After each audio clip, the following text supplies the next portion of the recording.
তুরস্কের প্রতিরক্ষা শিল্পের এক গুরুত্বপূর্ণ মাইলফলক অর্জিত হয়েছে।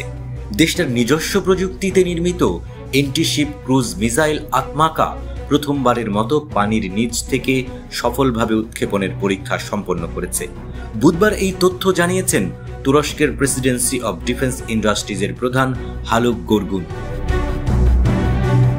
গোরগুন সামাজিক যোগাযোগ মাধ্যম এক্সে এক পোস্টে বলেন, নীল মাতৃভূমির ইস্পাত তরবারি আত্মাকা এখন সমুদ্রের নিচ থেকেও তার লক্ষ্যবস্তুতে আঘাত হানতে সক্ষম।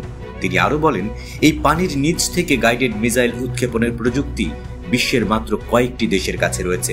আজকের সফল পরীক্ষার মধ্য দিয়ে আমরাও সেই তালিকায় নাম লেখালাম। সাবমেরিন থেকে উৎক্ষেপিত আত্মাকা তার লক্ষ্যবস্তুতে নিখুঁতভাবে আঘাত হানতে সক্ষম হয়েছে এবং সফলভাবে ফ্লাইট সম্পন্ন করেছে। হালুক গোরগুন এই সফল অভিযানে যারা অবদান রেখেছেন তাদের প্রতি কৃতজ্ঞতা প্রকাশ করেন। তিনি বলেন, আমি তুর্কি নৌবাহিনী, রকেটসান, প্রকৌশলী, প্রযুক্তিবিদ এবং সংশ্লিষ্ট সকল ঠিকাদারদের ধন্যবাদ জানাই, যারা এই সাফল্যের পেছনে অক্লান্ত পরিশ্রম করেছেন। তুরস্কের প্রতিরক্ষা শিল্প স্থল, জল, আকাশ তিন ক্ষেত্রেই সম্পূর্ণ স্বাধীন ও স্বনির্ভর ভবিষ্যতের দিকে এগিয়ে যাচ্ছে। তুরস্কের জাতীয় প্রতিরক্ষা মন্ত্রণালয় প্রকাশিত একটি ভিডিও বিবৃতিতে দেখা গেছে যে আত্মাকা মিসাইলটি টিসিজি প্রোভেজে সাবমেরিন থেকে উৎক্ষেপণ করা হয়েছে। আত্মাকাকে উচ্চ নির্ভুলতার এন্টিশিপ মিসাইল হিসেবে ডিজাইন করা হয়েছিল, যা ফাস্ট পেট্রোল বোট, ফ্রিগেট ও করভেট থেকে চালানোর উপযোগী। কিন্তু নতুন উৎক্ষেপণ পরীক্ষার মাধ্যমে এটি পানির নিচ থেকে সাবমেরিনের মাধ্যমে নিক্ষেপের সক্ষমতা অর্জন করেছে।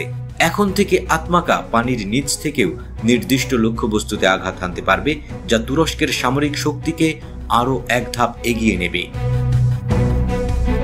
তুরস্কের প্রতিরক্ষা সংস্থা রকেটসান 2009 থেকে 2018 সালের মধ্যে এই মিসাইলটি ডিজাইন ও উন্নয়ন করে।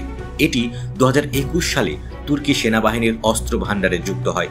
আত্মাকা মিসাইলটি সমুদ্র যুদ্ধের জন্য বিশেষভাবে উন্নত করা হয়েছে এবং এটি দীর্ঘ পরিসরে কাজ করতে সক্ষম।